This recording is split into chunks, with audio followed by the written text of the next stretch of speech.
Mauricio Patino. I'm the current vice president for San Bernardino Valley College SCTA chapter. Today we have Miss Anna Bojorquez. She is the Assistive Technology Specialist at San Bernardino Valley College.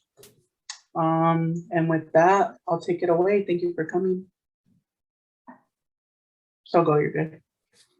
Thank you, everyone, and thank you for having me here with you so I can explain a little bit about alternate media and assistive technology, which are accommodations for students with disabilities. My name is Anna Bojorquez, and I've been the alternate media and assistive technology specialist for disabled students programs and services at Valley College for more than 14 years. I was born in Pomona. I was raised within 2 countries in my early years. So I learned 2 cultures, and I lived in the United States, of course, my country, and also Mexico. I learned to embrace diversity within going back and forth and within the 2 countries. And it was very interesting for me to learn about other cultures, customs, and also language. Within my experiences, I found myself learning about different traditions and seeking the opportunity to enrich my education in a broader dimension. And that is because I became illiterate in English and Spanish since I was very, very young. The first time I visited Mexico was when I was in preschool, very little. So different experiences rolled before my eyes, and I learned to be a spectator of beautiful customs and places. I learned to adapt, to change, and question my surroundings, and enjoyed meeting new people. I finished kindergarten in Mexico and learned the basics of Spanish language. I completed 1st to 7th grade in Pomona, California, where I was born, and would visit Mexico during summer vacations and also Christmas. After 8th grade, my family decided to move to Guadalajara, Mexico. Guadalajara, Mexico is the 2nd city in importance in Mexico country. Living in Guadalajara, I had the opportunity to finish junior high school. I also finished my high school, and my first bachelor degree in science, business administration with a hospitality specialty. Through my educational experiences, I became more mature to take advantage and learn more about how diverse our world is. Traveling after that became one of the essential, exciting experiences in my learning within the 2 cultures, and finding also harmony in my life. After completing my first bachelor degree at University del Valle de Atemajac, UNIVA, in Guadalajara, I came back to California and decided to start another career. Because I have been out of the country for several years, I decided to register to community college and catch up on different subjects to transfer to university here in the United States. And guess what? I am a proud alumnus of San Bernardino Valley College, and also the University of California, Riverside, UCR. At UCR, I graduated with a bachelor degree in Spanish literature and linguistics. I am currently about to graduate with my master's degree in education with an option in reading language arts at California State University, Fresno. Now, that's the overall of all my education journey, and I will talk about my work experience. How did I become an alternate media and assistive technology specialist? And this is probably our new terms for you. What is alternate media and what is assistive technology? Well, they are accommodations that students with disabilities really require to access information. I have more than 20 years in education. I have followed technology trends through most of my previous jobs, and most had to do with the use of educational technologies. So from the beginning, all my jobs somehow had to do with technology, from when computers started in this era to nowadays. I don't think it was by accident. I ended up working with technology. I have worked for the private education institutions as a CIT teacher, teaching Microsoft Word, Excel, and all the Microsoft Office suite. I have been an alternate media assistant for 3 years. This position aims to convert standard print material into alternate format, electronic or audio, that is accessible for students with disabilities.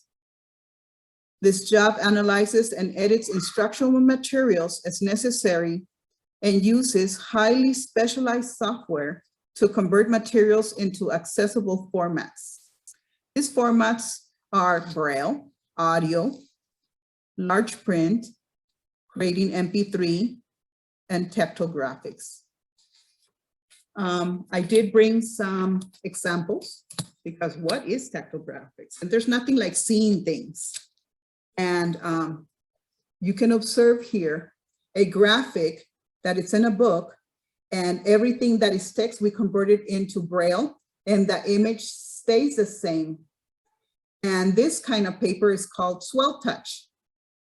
What happens once we print in this paper, we put it in a certain burner, and everything that is dark raises up. So the students are able to read with their senses and touch the image. So they're able to grasp what's happening at that page. Also, all our, if the students are using books, we do Braille. This is a chapter, and everything is converted in Braille. So it's all about giving access to students in whatever format they learn and know how to read. Without this, well, they're not able to access information, they're not able to receive education, they're not able to read anything and access any kind of information. So we provide, and it is mandated by law.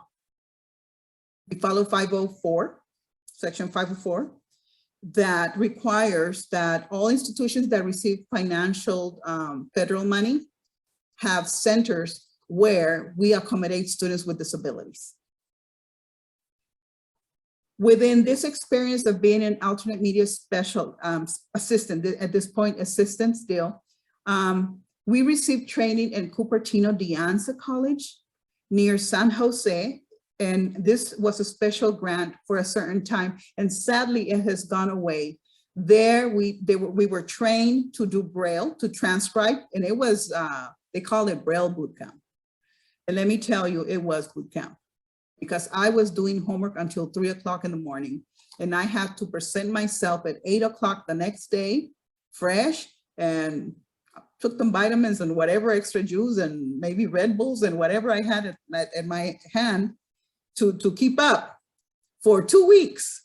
But guess what? It worked. You know, I learned how to transcribe a Braille for the visual impaired students.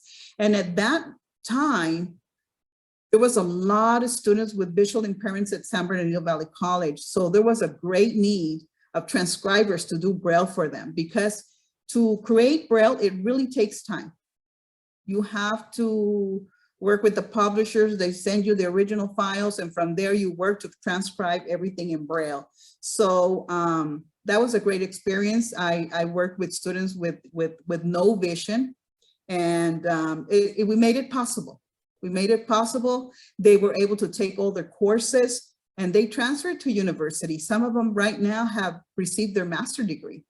So this kind of accommodation is amazing for the students. And even though an individual has a disability, that doesn't mean they can move beyond and obtain a career. And with that kind of support at every college or university, students are able to go to a Disabled Students Programs and Services office and request their accommodations there. So they learn how to be self-advocates, and then they petition whatever they need every semester, and we're there to provide. And this is only talking about alternate media. Then also I learned how to use different kind of systems called Assistive Technologies. And later on, I will describe some of those at the end, okay? Another job that I had is a program lead facilitator. at an elementary school site, and I was overseeing about 100 children from 1st to 5th grade. And within that after-school program, I implemented reading programs and also other learning activities within the time the students were at our location. And I try to focus more in educational activities, so we learn. We help them with homework, we assist them with all those kind of things, and it was very fun. I miss those little guys, I really do.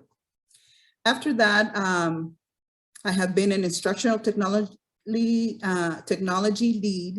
at an elementary school site also, and within that job, I coordinated instructional technology needs for the school. And again, there I implemented also a reading program for reading comprehension and fluency for from K to 5th grade. And within this program, we had a structured curriculum that all the vocabulary by grade was the same one they were learning in class. So they would come and read a paragraph with us, but all the vocabulary that was there was the same thing, so it was matched. So our students were learning at the same time at grade level or beyond, because we would do the assessment, of course, we place them where they belong, and then from there they would grow into the other grades within their own pace. Slower, even ESL, students with ESL was incredible that they were the students that really take more advantage of learning how to read and learning the language within our program, because I was available before class and after classes.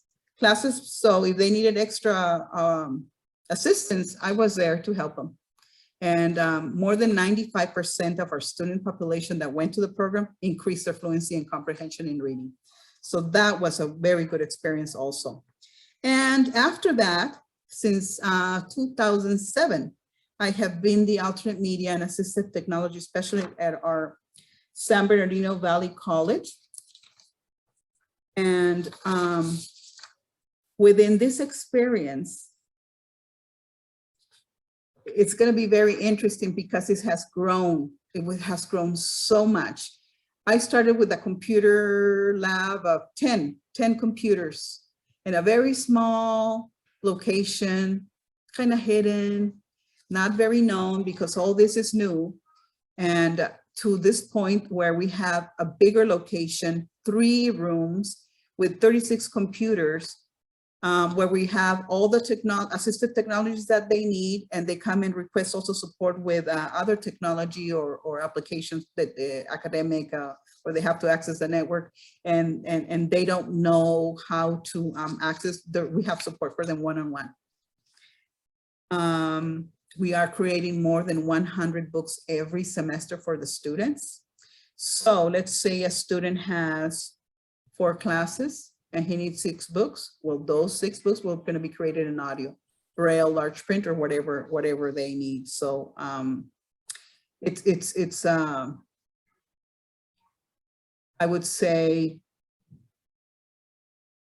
a center where students really take advantage, and they come and work. You see them every day trying at their best, and it's how you see how they start, and at the end how they evolve using these technologies and passing their classes and doing everything like any other student on our campus.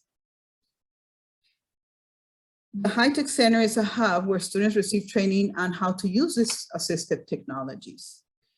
And the assistive technologies are divided in three areas. One is assistive technology for students that have vision impairments. The other one is assistive technology for learning disabilities. And the other ones are assistive technologies for mobility impairments. As well that we have softwares, we also have hardware. And I will explain little by little which are these technologies, because all this is new. So assistive technologies in general are softwares that help students access information. Just like we were working with alternate media, creating the formats that they can access. Now we are going to train the students how to use assistive technologies to access information through technology. And the first one I will talk about is called JAWS. You're welcome to share the screen, by the way, if you need to. Yeah, you would just click the share button, but yeah, completely up to you. Okay, so I will explain one by one. If you want to go to our website, you go to San Bernardino Valley College and type in DSPS, and then type and click on Assistive Technologies, and all the software that we use is in that list, because it's kind of extensive. So if I go through it, it's going to be longer. So whoever wishes to explore about assistive technologies, please visit our website. Okay. Right. So JAWS is a program that students with no vision or very low vision utilize a lot. And it is incredible how our students with low vision learn how to use the keyboard. They use it so fast that you will be amazed. And this program is JAWS. The name is Job Access with Speech. And it's a very popular screen reader for students with disabilities. And what it does, it provides speech and also Braille output when they're navigating and using a computer or navigating the network. And when they're typing with certain shortcuts, the program speaks to them. So they become auditory learners. They're typing and the computer responds, and they assure themselves that they're doing the right thing through the voice that is speaking with them. And at the same time, if they know how to read Braille, they have certain machines that are called Braille display.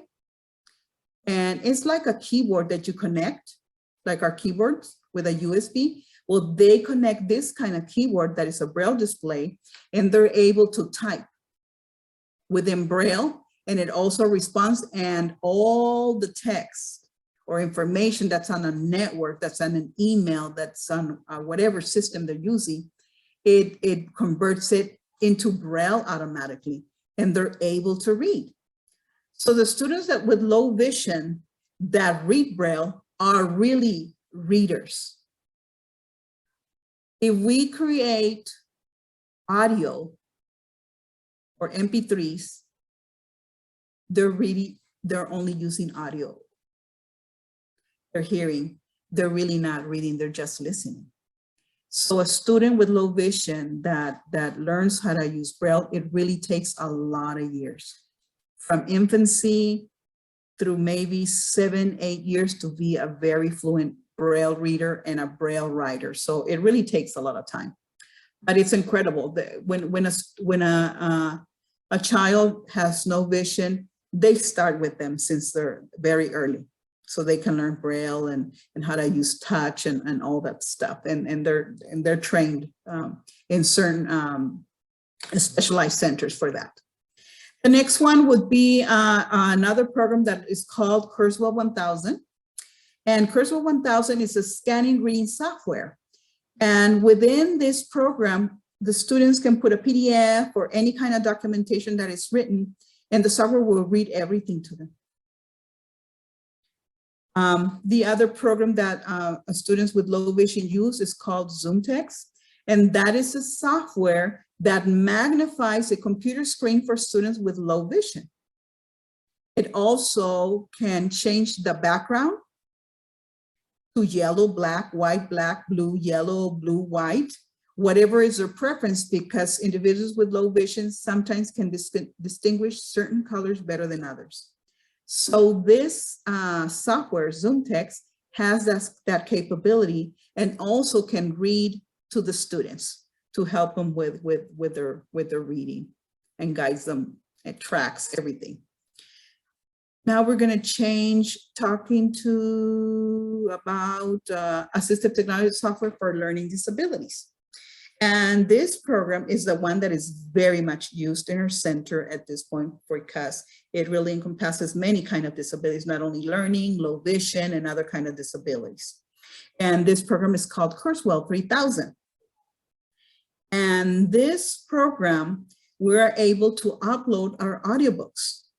So when a student is requesting an audiobook, students with disabilities receive priority registration.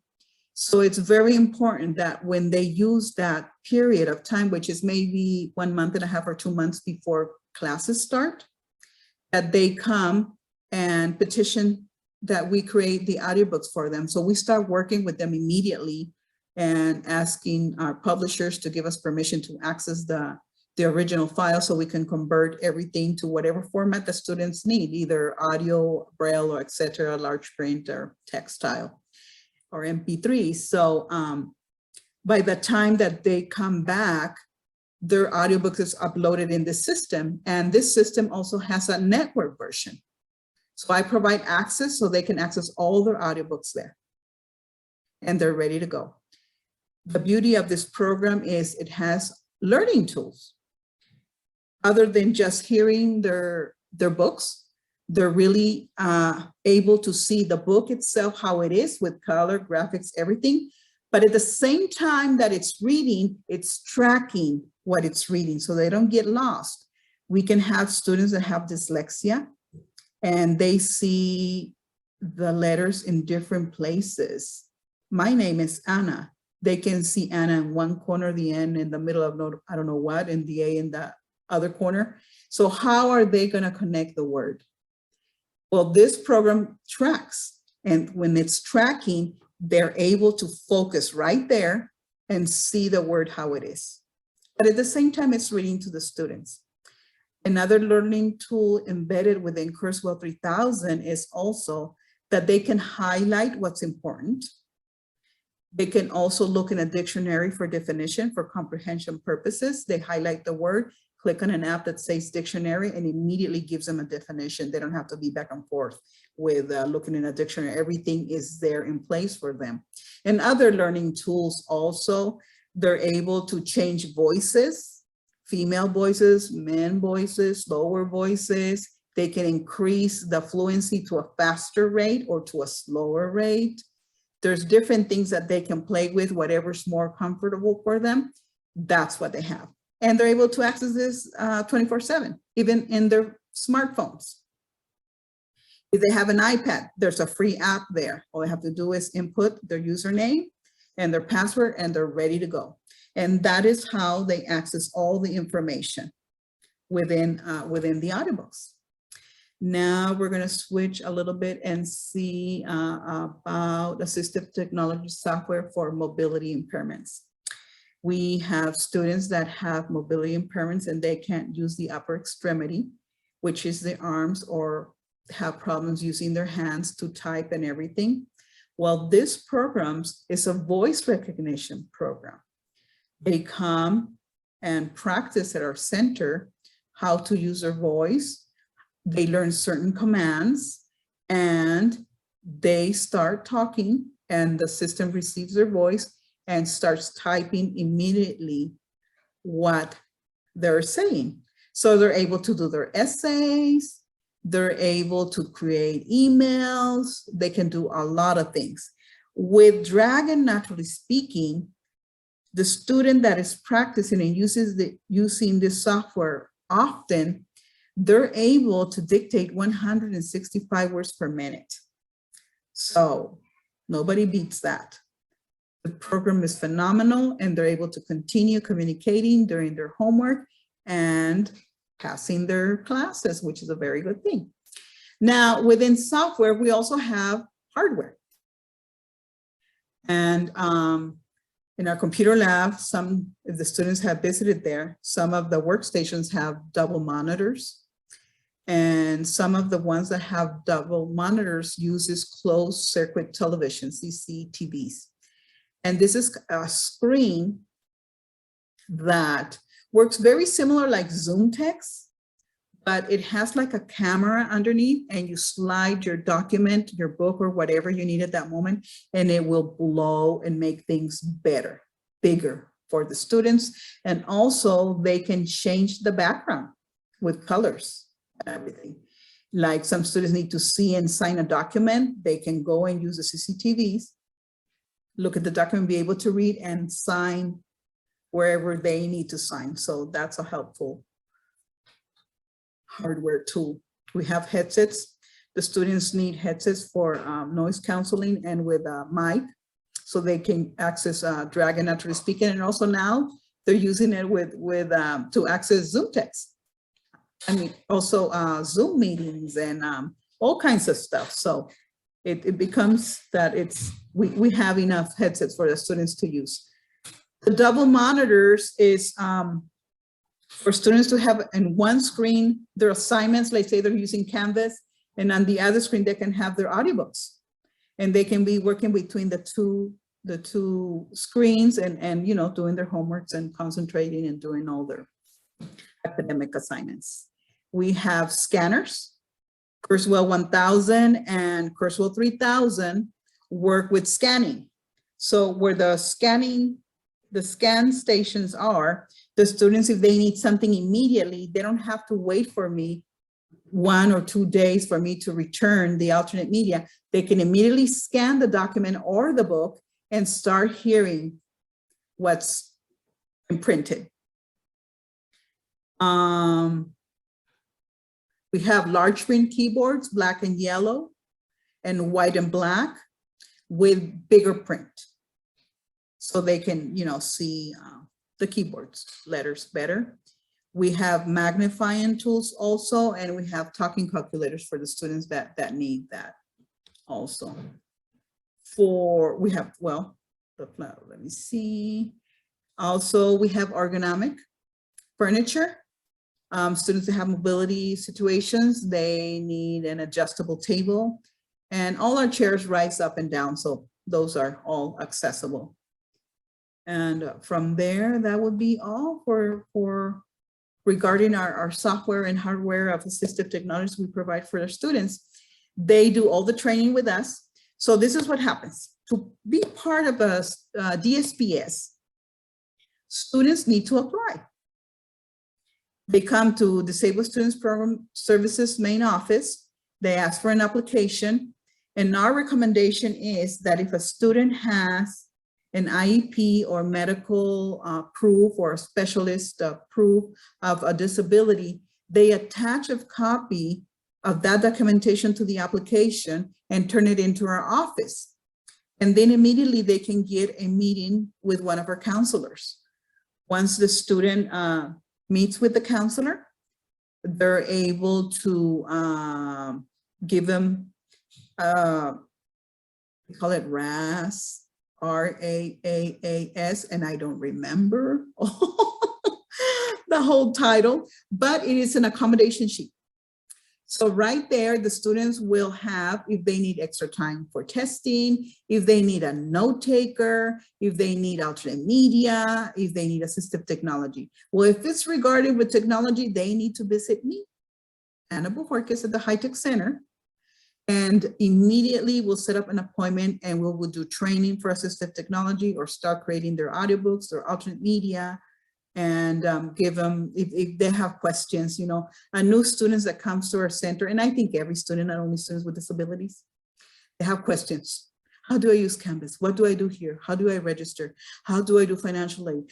What is online orientation? What is the web advisor? All those little applications, we help them.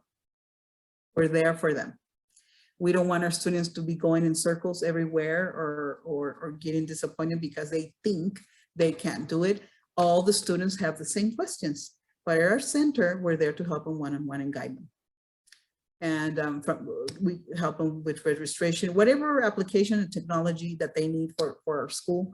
We have an assistant that works with them one-on-one. Mostly I am dedicated to create the alternate media and do the training for assistive technology for students. So our center, High Tech Center at San Bernardino Valley College, is one of the best high-tech centers in our state. It's one of the biggest. And I really have vision to look for what's coming next and try to implement it and have it immediately for our students.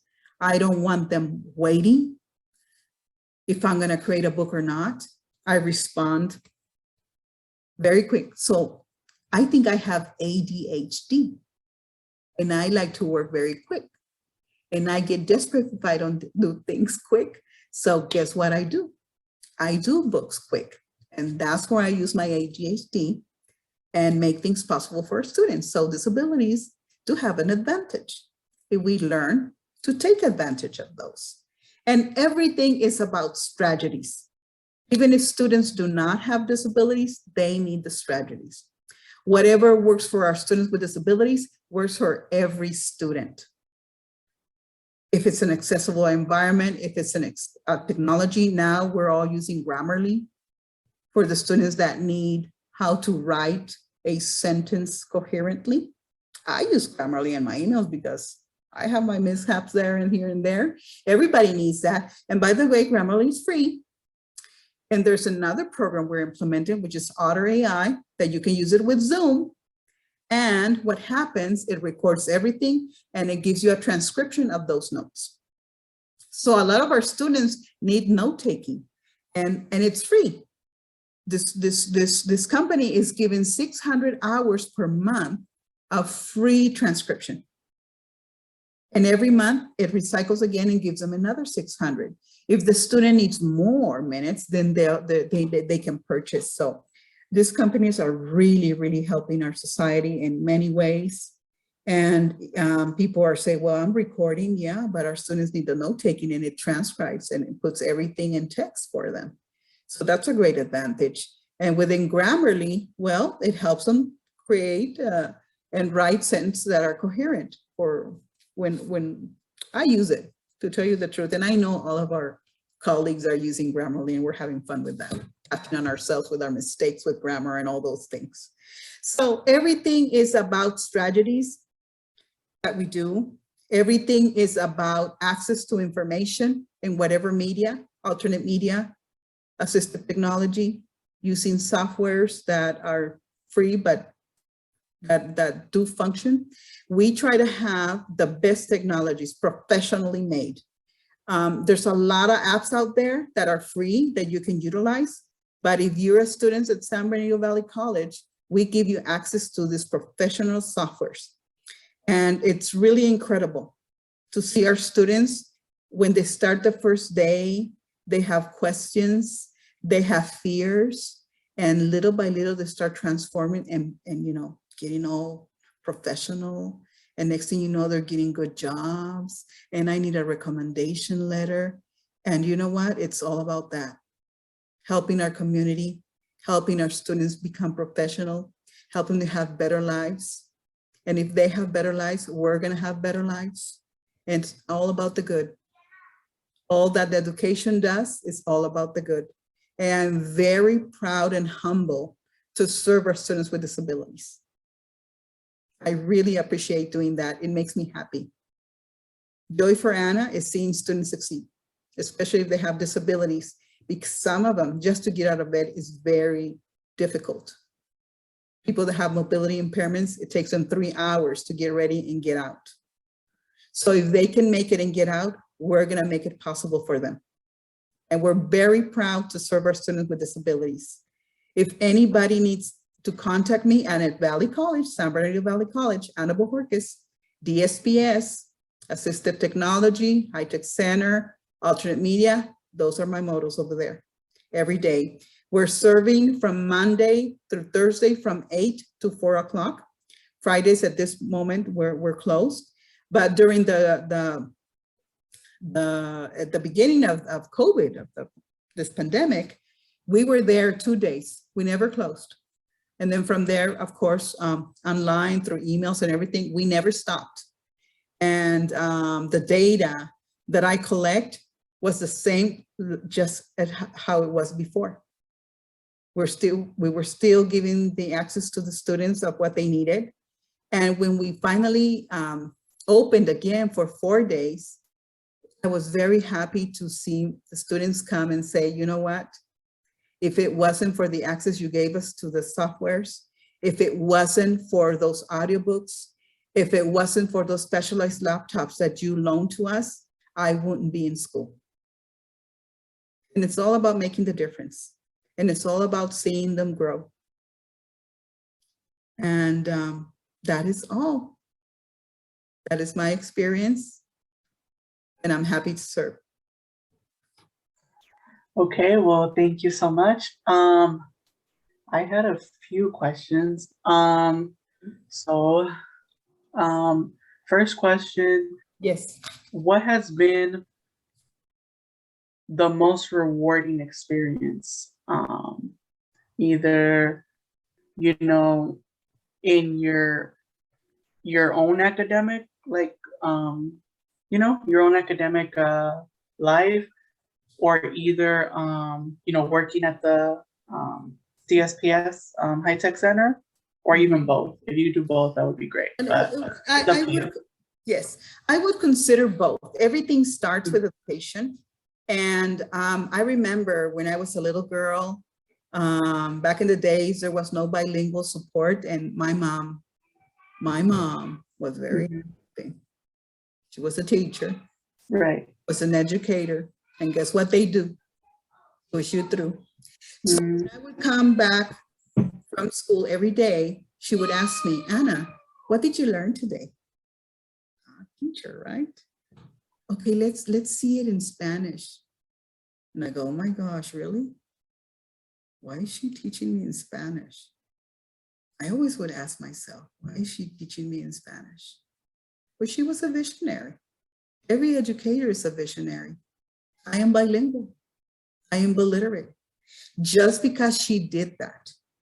So little by little, it was instilled in me about education. And in my school, I always had the little groups of students of the newcomers to this country that didn't speak English. And I was bilingual, so I would explain what the teacher, I was a little TA when I was a child. So there, you know, it starts there. I would translate, the principal would call me and say, Anna, I need help. Can you go? Yes, of course.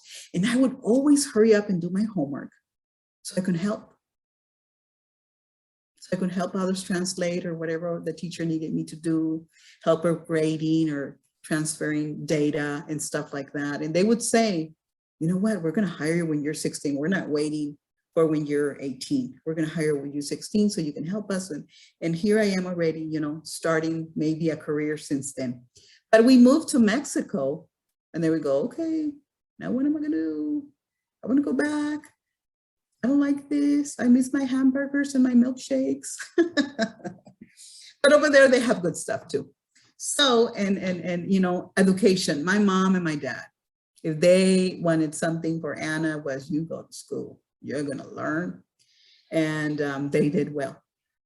They did well. It's very important that parents, you know, push a little bit, not a little bit, a lot, if it's possible. And then within school, having these great teachers, these great programs everywhere, you know, people evolve. And, you know, and some people say, oh, I am very old and I'm still in school. You know what? This is a very good place to be. This is the best place you can be. Because if you look at your life, when you start college and when you finish your career, your life is very different.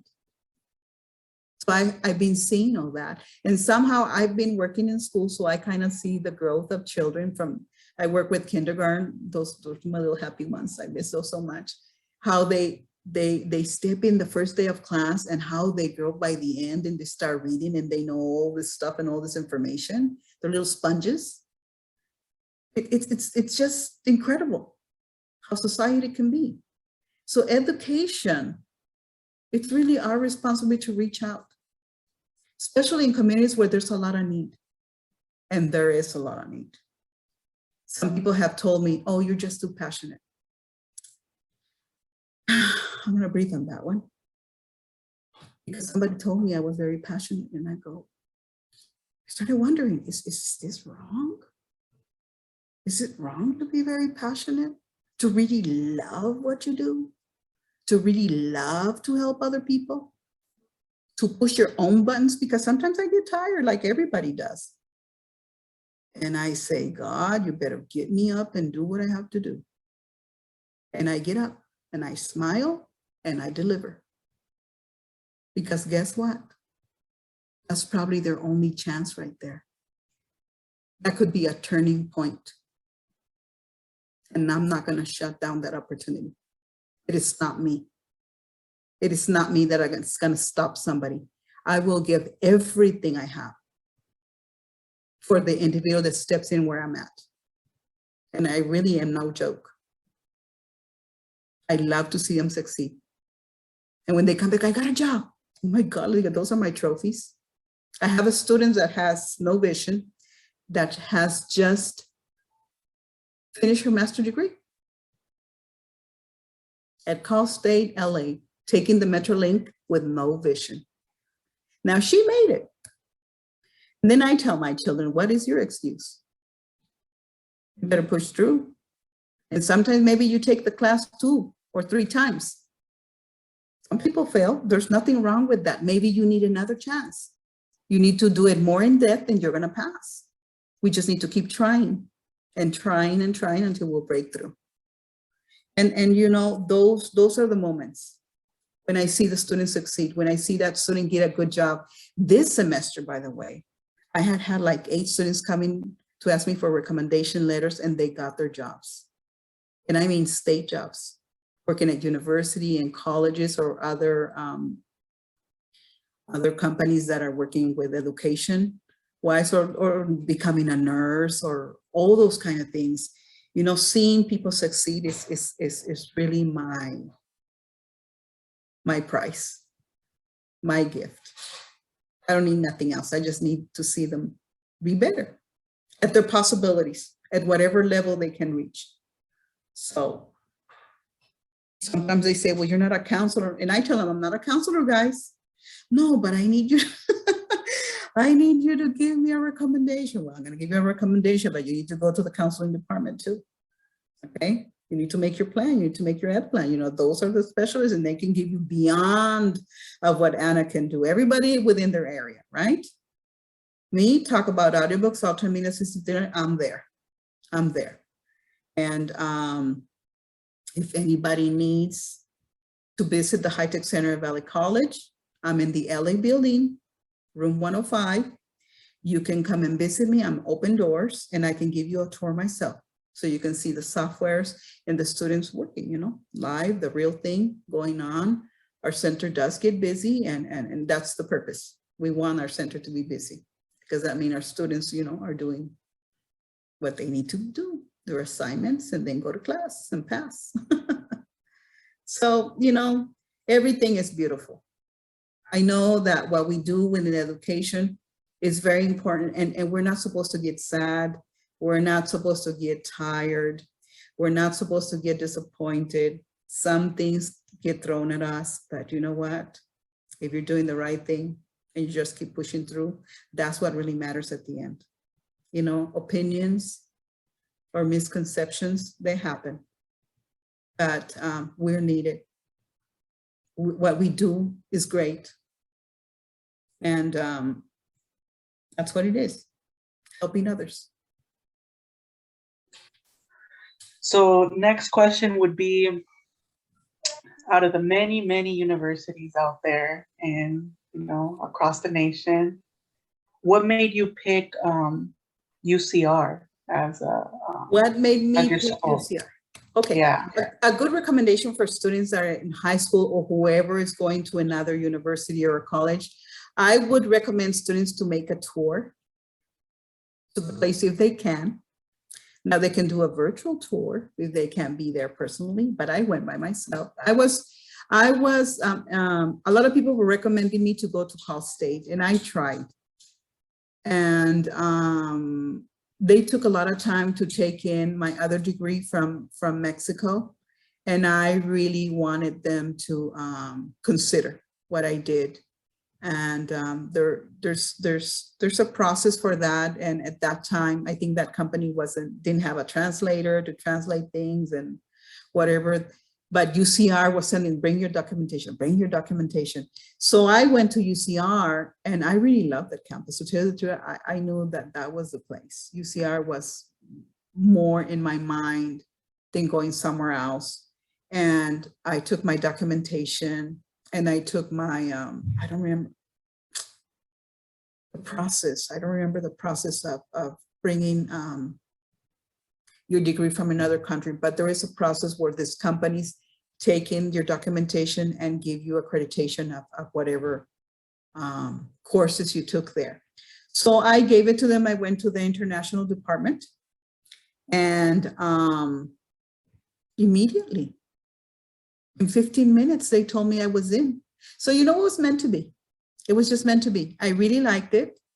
It caught my interest and they welcomed me like in 15 minutes. So I didn't have to wait too much.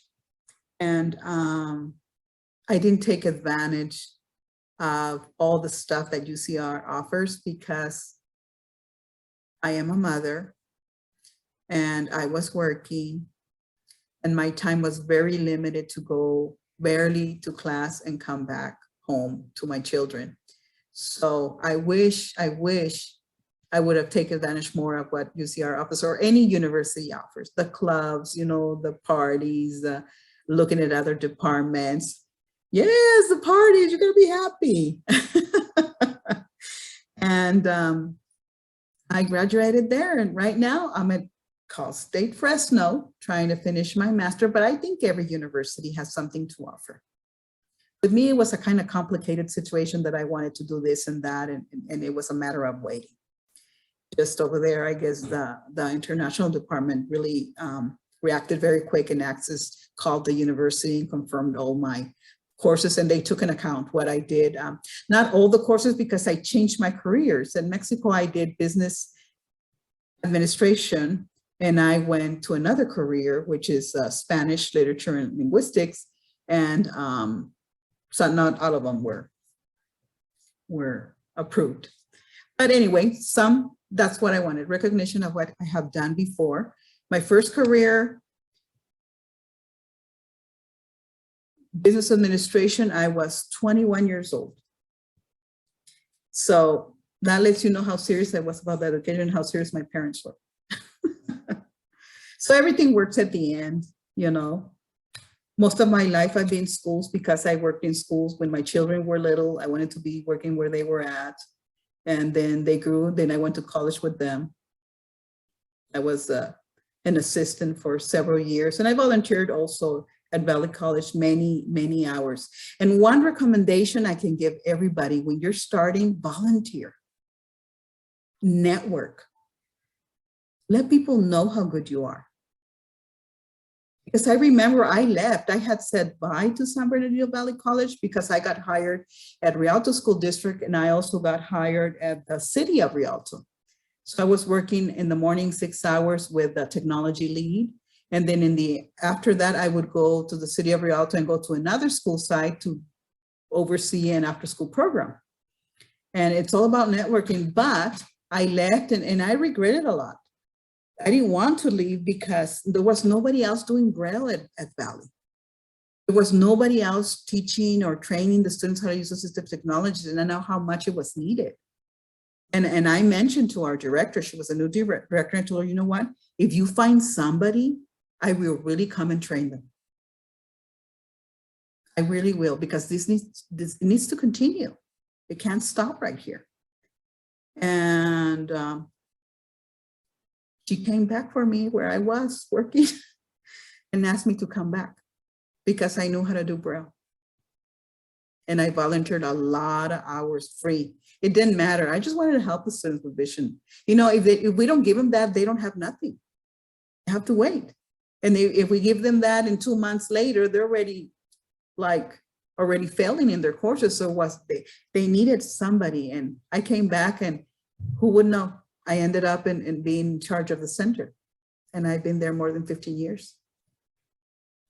So volunteer, network. All that kind of stuff. All that kind of stuff. That's what makes you. That's where you, everybody has to start somewhere. Right, right. One last question I would have. Okay, so with the understanding that at the end of the day, we're all involved in education, you know what I'm saying? Like as SCTA and things like that.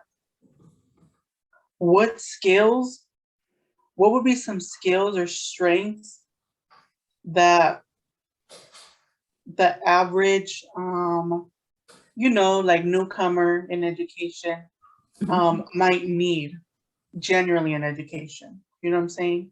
Like as Yes. far at any level, you know what I'm saying? Like you need either these three things or however you want to, like, of course, answer it. But just strengths and skills that might be helpful or that at the end of the day, like in your view, you like need them. Something to consider, right? Yeah. In education, it's about ed planning, right? You really need to plan how you are going to structure your class. And I observe this with the students. I can see how a professor is very structured and has everything in order. And faculty needs to take time to put everything in order, structure it, write it down, so things are ready for the students. Nowadays, we're using Canvas. They need to learn how to use the technologies. And there is professional development in your institutions. They can help you and guide you. Take your time to learn. You're not going to learn everything. You're going to start somewhere. And don't have fear that you don't know it all. Nobody knows it all. But you start at a certain point and just keep learning and delve more in to be more structured. And maybe the first semester, you're going to have a sort of structure. But then at the end of the semester, you need to analyze what worked and what didn't work. And you can ask the students directly, what do you recommend? What do you think? Let the students have input because they're observing you and they're learning from you. And since we don't know it all, even though we have 14, 20 years, we're still learning and we still need new things. Be open to hear from the students and also from other peers, from other colleagues. Ask them, how do I use this? Network, find that person that can be your mentor to guide you through. Now, there's also technology departments in our district that they can help you set up things, or with professional development. It's all about the structure of your class, having everything in order. Now with technology, there is a law,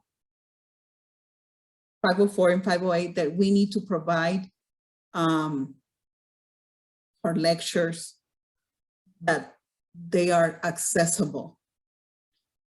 Now with Zoom, you can put closed caption and whatever you're saying, it's being written down for the people who are deaf and hard of hearing. If you're going to be using a video, make sure it has closed caption. Now, if you choose a video that doesn't have closed caption, choose another one that has closed caption and you're already complying there. Now, if you're going to create a PowerPoint, make sure you type in the text, because you have an image and we're trying to create accessible, we can't. We literally have to retype everything, and that takes more time to serve our students faster.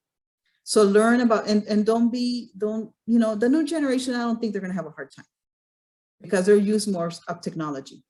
It's just, learn about those things. And I hear about our students with disabilities. Some students need more time. Give them the time. Like if there's 1 hour, you can change maybe for 2 hours. I don't know, whatever time they have approved. Communicate with the students, answer back. The grades, everybody wants to see the grades. And if they're sending you an email, answer back to the students within 24 hours or 48 hours. I don't know. A lot of professors are very busy, being a teacher is not easy.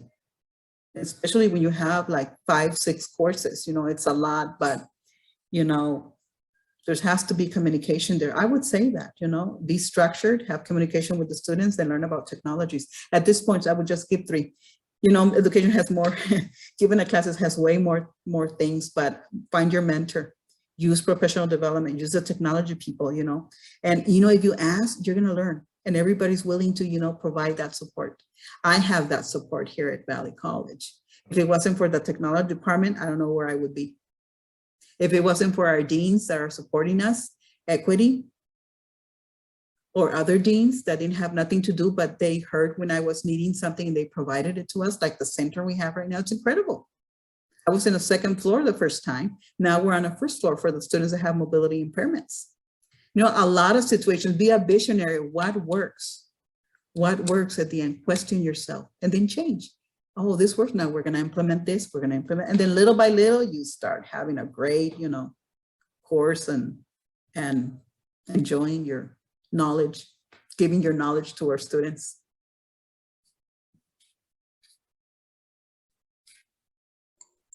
Okay, so as far as for myself, that wraps up. Do you have anything else you want to say? Any last thing you might want to add, Ms. Anna? Well, for all those that want to be teachers, thank you very much. Don't give up. We need you. Okay. Thank you so much. Thank you so much for joining us. We really appreciate it. It means a lot that you came. And we hope to see you next time. Anytime. In another forum or however it is. But thank you so much for coming. And yeah, let me go. Thank you, everyone. Thank you, Mauricio. Okay, thank you so much.